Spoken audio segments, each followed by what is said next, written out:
Assalamualaikum warahmatullahi wabarakatuh. Kembali lagi di acara Sabar Kak, sharing bareng kakak. Nah, alhamdulillah hari ini kita kedatangan tamu yang sangat istimewa. Dia siapa? Nah, teman-teman bisa lihat di depan ini ada salah satu kakak yang inspiratif untuk kita semuanya. Siapa dia? Silakan kakak.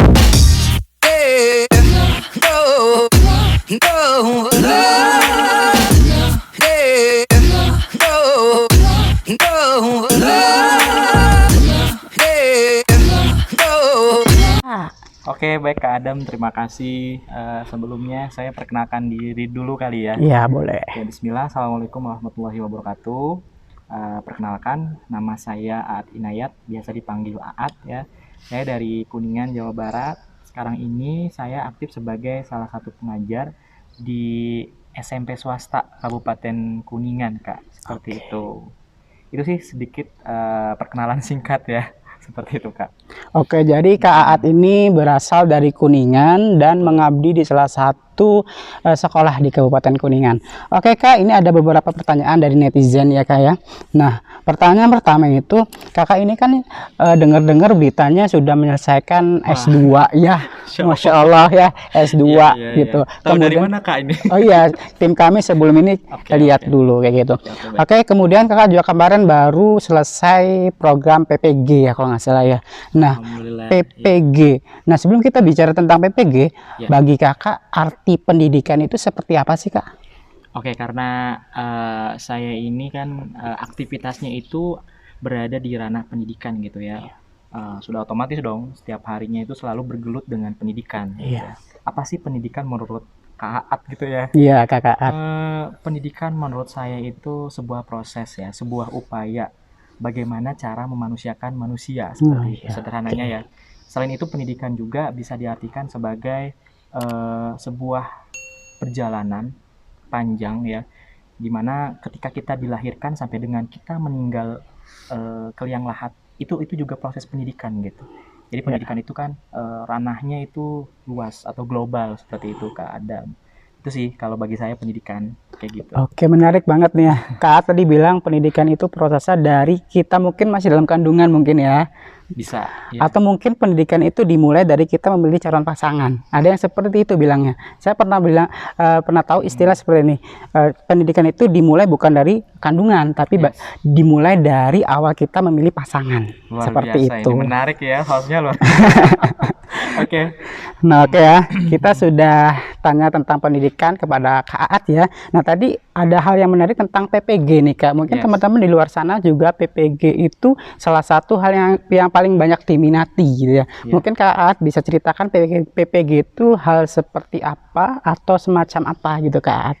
Iya, PPG ya. PPG, Pendidikan Profesi Guru. Dan ini sangat menarik sih ketika kita bahas, apalagi ini ada kaitannya dengan profesi saya gitu ya Kak ya.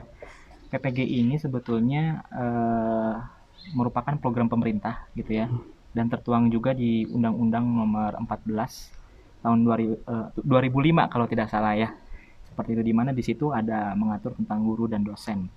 Nah, PPG ini sebetulnya ditujukan agar guru itu memiliki standar yang profesional gitu, agar terhindar dari praktek-praktek yang tidak bertanggung jawab atau istilahnya apa ya, malpraktik gitu ya. Malpraktek. Jadi ya PPG ini sebuah legalitas lah yang disematkan kepada guru-guru yang memang sudah berhak menyandang gelar profesional seperti itu Kak. Itu sih secara global ya terkait tentang PPG.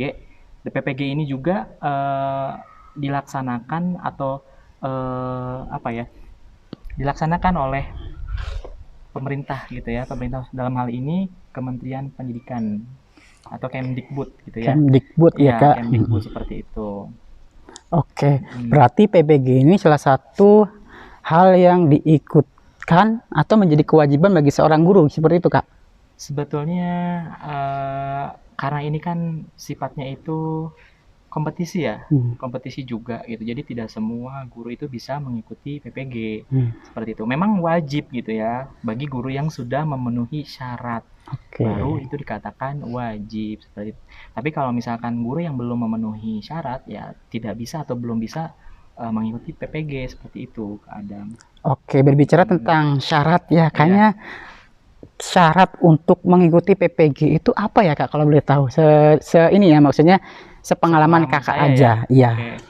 Jadi PPG itu ada beberapa syarat yang harus ditempuh gitu ya. Iya. Nah, kalau kita yang terdaftar di Dapodik ya, data pokok pendidik gitu ya. Nah, itu minimal kita harus terdaftar selama 5 tahun masa kerja gitu. Di 5 tahun itu kita tentunya harus mempunyai NUPTK. Nah, NUPTK itu semacam apa ya, identitas gitulah, ID untuk para tenaga pendidik seperti itu. Oke. Maka kalau misalkan sudah seperti itu bisa ya kan mengikuti proses PPG itu.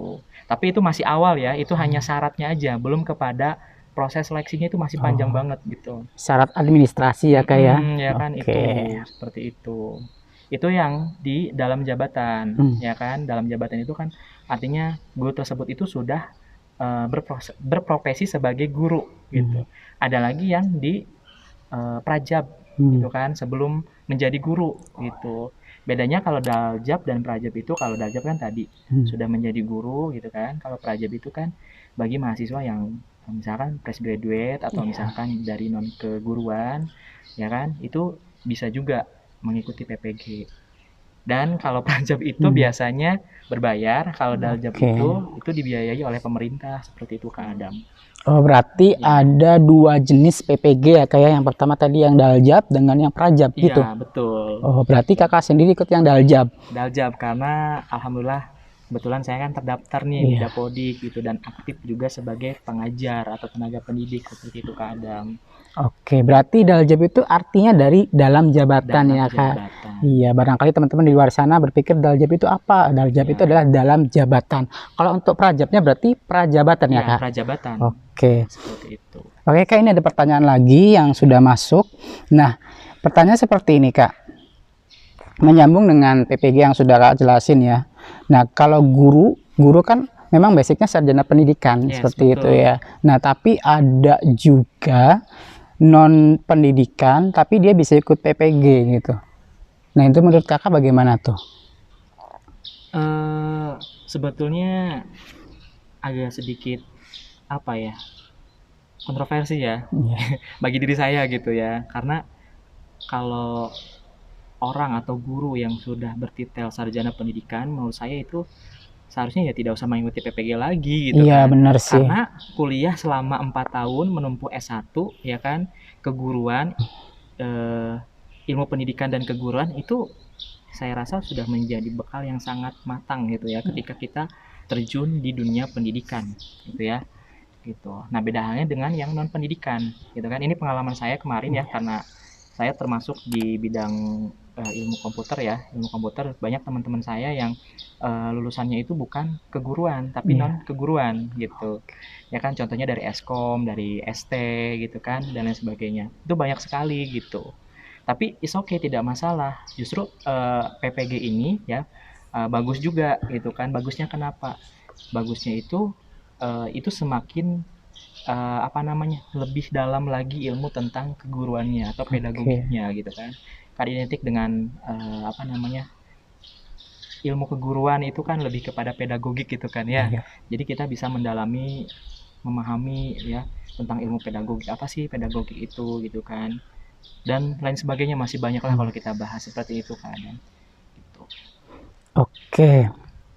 Berarti untuk PPG itu sendiri tidak hanya yang lulus sarjana pendidikan ya Kak ya, melainkan yang non sarjana pendidikan tapi dia sudah menjadi guru mungkin seperti itu ya. Betul. Ini juga menyambung lagi ya Kak Adam ya.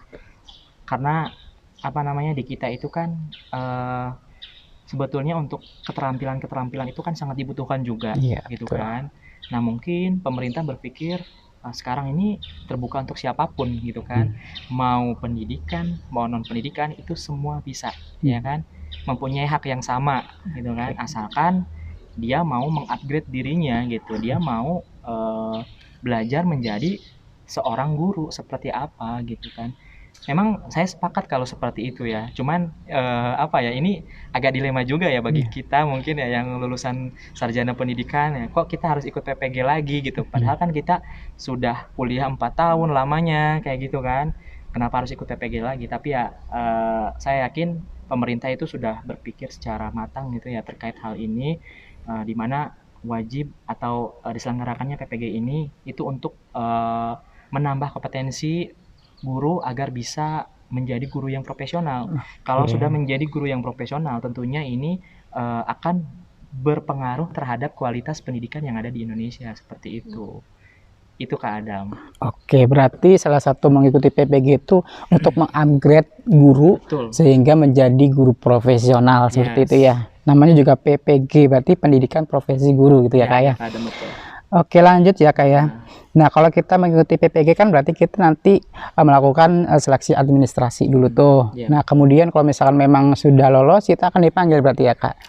Nah, setelah itu tahapan atau langkah-langkahnya seperti apa sih Kak? Oke, tadi sudah sedikit disinggung di awal ya, bahwasanya ketika kita ingin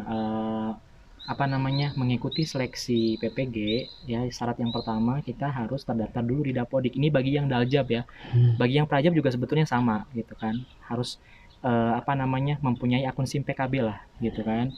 Nah, setelah dinyatakan memenuhi syarat ya, kalau saya kan dalam jabatan nih selama 5 tahun ya kan, dan sudah memiliki NUPTK, barulah nanti di situ akan ada notifikasi ya kan, selamat Anda berhak mengikuti seleksi PPG ya kan.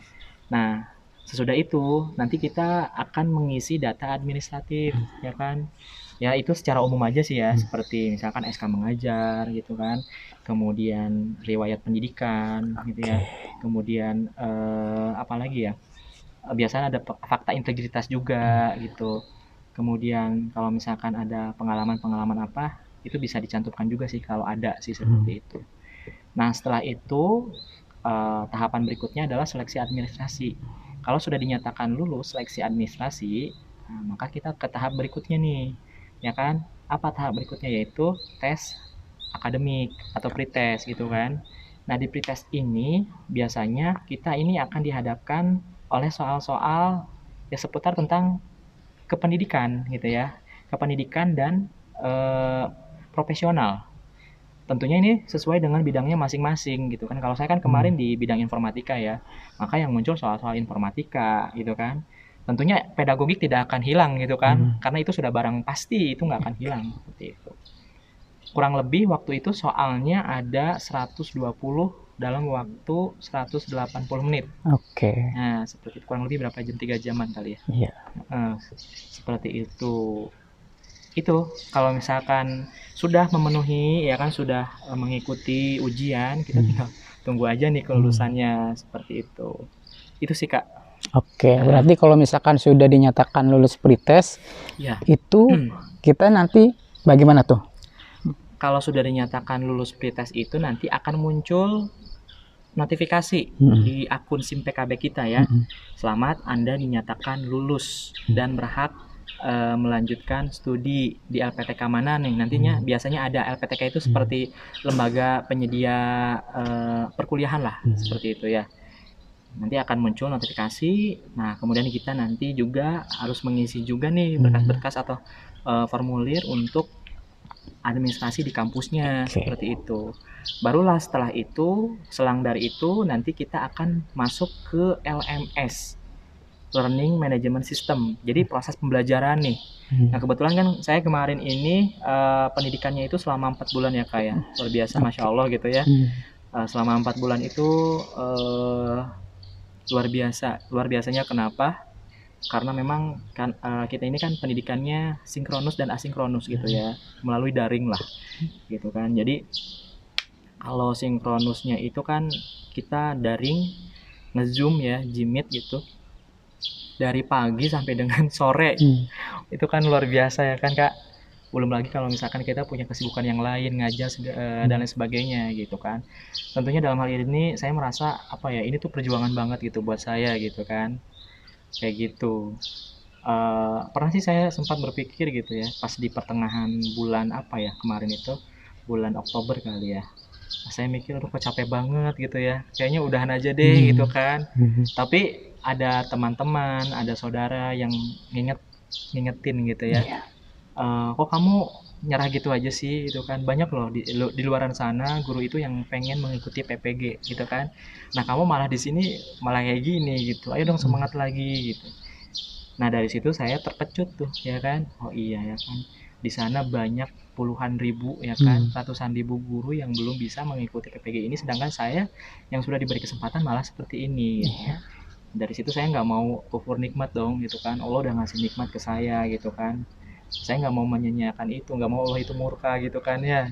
Ya udah, akhirnya saya semangat lagi, saya coba fokus lagi, saya bangun itu semuanya, dan alhamdulillah proses itu berjalan sampai saat ini gitu kan, sampai sudah dinyatakan lulus dan kemarin yudisium gitu. Insya Allah, alhamdulillah ya. Oh ya Kak, ini ada pertanyaan lagi. Kalau misalkan kita PB kan tadi Kak udah bilang selama 4 bulan ya. Nah, setelah 4 bulan ada tes ya, ujiannya Iya, ya. betul-betul. Iya, Nah, saya lupa, betul-betul belum cerita. Itu ujiannya itu tesnya berupa apa saja kalau boleh tahu tak? Oke, jadi PPG ini masya Allah ya, memang untuk menjadi guru profesional itu tidak mudah ternyata ya. Di awal kita harus tes dulu, ya kan? Tujuannya apa? Ya untuk memilah dan memilih kan, mana yang layak dan tidak layak. Kan seperti itu realitanya kan. Kalau layak dinyatakan ya proses pendidikan, gitu kan. Nah, ternyata setelah proses pendidikan itu tidak begitu saja gitu. Melainkan ada tahapan yang harus kita tempuh juga. Yang pertama itu ada uji kinerja. Di dalam uji kinerja itu kita diwajibkan untuk mengisi portofolio, Kak. Ya kan, portofolionya apa? Misalkan kalau kita di situ ada beberapa komponen sih. Ini yang saya ingat ya. Di situ ada inovasi nih. Inovasi itu lebih kepada kita dalam selama berkarir di dalam dunia pendidikan, kira-kira kita sudah menciptakan inovasi apa dalam pendidikan atau dalam pembelajaran lah kalau guru ya. Inovasi apa? Misalkan contohnya membuat robot ya kan, untuk pembelajaran di dalam kelas gitu kan, atau video pembelajaran yang sederhananya, alat peraga dan lain sebagainya gitu. Itu kemudian yang berikutnya ada apa ya, mengumpulkan sertifikat pelatihan gitu. Itu saya lupa poin-poinnya gitu ya, cuman itu yang kemarin saya isi itu gitu. Jadi sertifikat yang sudah saya ikuti ya kan, workshop saya upload ke dalam sistem ya di uji kinerja tersebut, supaya itu terpenuhi semuanya gitu kan. Dan berikutnya apalagi ya, oh iya, jurnal-jurnal penelitian gitu kan. Gitu, jurnal-jurnal penelitian juga saya upload di situ gitu kan, sebagai bukti pengembangan gitu kan, atau kontribusinya ya gitu ya terhadap dunia pendidikan itu seperti apa. Itu sih kemarin terkait uji kinerja. Jadi itu yang pertama. Kemudian setelah uji kinerja dinyatakan lulus gitu ya, berikutnya kita ke tahap UP. UP itu uji pengetahuan. Insya Allah luar biasa ya prosesnya. Jadi sedikit cerita juga ya, kemarin itu karena di tengah-tengah lagi menyiapkan ini ya, PAS, penilaian akhir semester gitu ya. Jadi luar biasa kreditnya, hektiknya, ya begitulah ya. Tapi alhamdulillah sejauh ini itu semuanya bisa terlalui gitu ya. Yang penting kita ada effortnya, ada usahanya, dan jangan menyerah lah gitu. Oke, balik lagi ke tadi ya. Yang pertama UKIN, yang kedua UP. UP ini adalah uji pengetahuan. Uji pengetahuan. Nah, di dalam uji pengetahuan ini ya, uniknya ini berbeda dengan yang pertama gitu. Kalau yang pertama ini saya rasa lebih banyaknya itu ke soal profesional, ya kan? Soal-soal bidang gitu kan. Nah, kalau di UP ini lebih banyak 70% itu di ilmu pendidikan atau pedagogik. Gitu. Dan 30%-nya itu di bidang profesionalnya gitu. Nah, tentunya saya juga belajar tidak serta-merta baca-baca gitu aja ya. Karena kalau kita belajar nggak terarah itu kan kita nanti nggak akan terarah juga gitu kan, nggak akan ada hasil maksudnya ya. Nah, saya belajar itu berdasarkan kisi-kisi yang sudah diberikan oleh panitia pusat. Seperti itu. Jadi di situ semuanya ada, saya pelajari dari situ, dan alhamdulillah sampai akhirnya dinyatakan lulus. Seperti itu, Kak Adam. Oke, berarti ada banyak tahapan ternyata banyak sekali, iya, prosesnya itu luar biasa gitu. Oke, tadi menyambung dengan UP ya Kak, ujian pengetahuan. Itu berapa soal berarti Kak? Oh ya, itu hampir sama dengan yang pertama ya, uji pretest ya. UP ini 120 soal dalam waktu 180. 3 jam ya? Iya, begitu. Tapi alhamdulillahnya saya diisi semua gitu kan, diisi semua gitu. Bahkan ada sisa waktu 60 menit itu saya bisa review lagi gitu. Dan memang sangat penting ya teman-teman juga mungkin yang melihat ketika kita melaksanakan ujian itu kita harus bisa memanajemen waktu gitu. Jadi jangan sampai apa namanya kita terlalu nyantai, terlalu asik menganalisis, kita mengabaikan waktu. Ya kan? Waktu udah sedikit, nah panik yang ada apa? Nanti asal-asalan jawabnya kayak gitu. Itu yang salah tuh seperti itu. Jadi harus benar-benar diperhitungkan gitu ya. Kalau misalkan dalam waktu 3 jam satu soal nih kita jawabnya berapa menit nih, misalkan 1 menit gitu kan, tinggal dikali aja berapa soal kayak gitu, ya kan, supaya waktunya itu lebih termanage dengan baik gitu Kak Adam, seperti itu. Oke, lanjut ya Kak ya. Nah Kakak kan ini sudah dinyatakan lulus PPG ya. Yes. Nah ada nggak sih Kak tuntutan dari Kemendikbud atau dari pemerintah ketika seorang guru sudah dinyatakan lulus dari PPG? Kalau tuntutan itu secara apa ya, secara moral ya pasti ada lah ya kan, pasti ada tuntutan karena kita tuh bawa gelar kan, di belakang gelar kita tuh ada gelar GR, guru profesional. Masa iya kita setelah pendidikan PPG ini kita biasa-biasa aja gitu kan? Tentunya tidak seperti itu ya. Diharapkan setelah kita mengikuti PPG tentunya ini bisa lebih baik lagi gitu kan, bisa lebih baik lagi minimalnya dalam pembelajaran kita di dalam kelas lah gitu kan.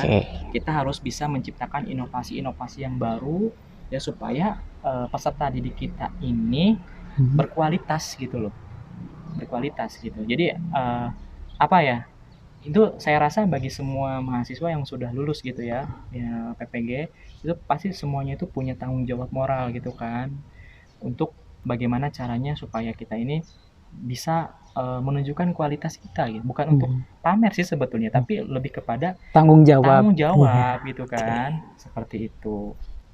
Oke Kak, tadi juga Kak pernah bilang ya ada LPTK. LPTK itu apa? Oh iya, LPTK itu ini saya agak lupa ya kepanjangannya apa, lembaga penyelenggara TK-nya itu apalah, pokoknya di situ lebih kepada kampus yang ditunjuk untuk menyelenggarakan pendidikan profesi guru seperti itu. Kalau boleh tahu kampus apa aja yang menyediakan Kak? Nah di sini variatif ya, variatif di seluruh Indonesia tentunya ya kan, terdiri dari kampus negeri dan swasta Kak. Kalau nggak salah itu ada 28 kalau nggak salah ya, kampus negeri dan swasta di Indonesia. Nah kebetulan kemarin saya alhamdulillah nih kuliah di kampus negeri kan, di Universitas Negeri Manado seperti itu. Oke, berarti untuk perkuliahannya itu semuanya online ya Kak ya? Semuanya online ya, semuanya online. Oke. Ada nggak sih Kak yang dia itu nanti kalau lulus PPG tapi kuliahnya offline? Kalau untuk aturan yang sekarang sih saya belum tahu gitu ya. Tapi sejauh ini yang sudah dilaksanakan ya beberapa kategori itu secara online gitu. Ya kan, secara online. Kalau untuk offline itu dulu ya kan, angkatannya atau tahun berapa ya itu ya, 2012 kali. Itu ada yang offline gitu. Cuma pendidikannya tidak seperti ini gitu kan. Ini rasa online, kuliahnya itu online tapi rasa offline gitu. Rasa offline, kenapa rasa offline? Karena luar biasa, Masya Allah sekali ya, tugas-tugasnya itu ya, tatap muka mayanya itu luar biasa gitu. Jadi kayak kuliah kita secara langsung aja gitu loh, deadline-nya apanya gitu, luar biasa sekali gitu Kak. Kemungkinan mungkin nanti bisa jadi akan offline kembali gitu ya. Tapi saya rasa pemerintah juga sekarang ini sudah berpikirnya tuh efisien gitu ya, berpikir efisien, karena dengan pendidikan seperti ini saja gitu kan, jarak jauh saja itu sudah sukses gitu kan, dan sudah bisa mencetak guru-guru yang profesional gitu kan, dan ini juga bisa menjadi bahan untuk pertimbangan selanjutnya gitu ya kan. Banyak sekali lah pokoknya kemudahan-kemudahan yang bisa didapatkan ketika kita mengikuti PPG ini gitu ya Kak Adam, seperti itu. Oke Kak, terima kasih untuk waktunya di Sama-sama. pertemuan kali ini ya. Oke, iya. Alhamdulillah kemarin juga kita sempat berbincang sharing dengan salah satu penerima beasiswa LPDP, dan Masya alhamdulillah Allah. hari ini Iya. kita bertemu dengan sosok inspiratif ya, sosok muda inspiratif, Iya. seorang guru profesional, dan alhamdulillah sudah selesai S2 juga ya Kak ya. Alhamdulillah, iya. Alhamdulillah. Oh ya Kak, nah ini untuk closing statementnya ada nggak apa ya, kalimat atau pepatah atau wasiat bukan wasiat ya, atau sesuatu yang ingin disampaikan kepada teman-teman di luar sana terkait PPG ya Kak, silakan Kak. Oke, baik, bagi teman-teman guru semuanya yang di seluruh Indonesia, bagi yang belum melaksanakan PPG tetap semangat, karena saya yakin kalau memang itu sudah jalannya, sudah rezekinya, sudah pasti itu menjadi kepastian gitu kan. Nah, tentunya itu sudah Tuhan yang mengaturnya gitu. Jadi jangan bersedih jika teman-teman guru yang ada di Indonesia belum masuk di PPG gitu ya. Masih ada kesempatan berikutnya ya. Yang penting tetap semangat, tetap berusaha, bekerja keras.